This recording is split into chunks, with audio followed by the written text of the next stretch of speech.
Low back pain, we've all had a bout of it in the past. It's always frustrating and sometimes downright debilitating in our day-to-day lives, right? If you're experiencing this, sometimes what our SI joint or our sacroiliac joint needs is a little bit of gapping. We can achieve this by a reset exercise where we are engaging our front half or our anterior side muscles, thus relaxing our backside or posterior muscles, and then switching that up, engaging my posterior muscles, and then disengaging my anterior side. So this will provide synergy across that lumbopelvic complex or your SI joint. So what we want to do with the setup here is just laying flat on my back, getting kind of into a scorpion stretch, so my knees just coming up and over. I should feel a stretch across my backside left glute muscle here. Then what I want to do is, like I said, engage my anterior side. I can achieve this by pressing my knee actively down into this foam roller, which you can use a stack of books or a small child. Press into something here for 10 seconds, and then we want to relax and actively engage my posterior side.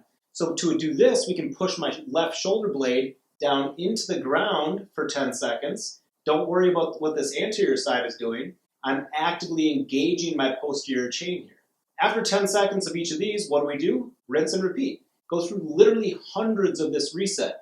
Engage anterior side, relax that. Engage posterior side, relax that. Hundreds and hundreds of times.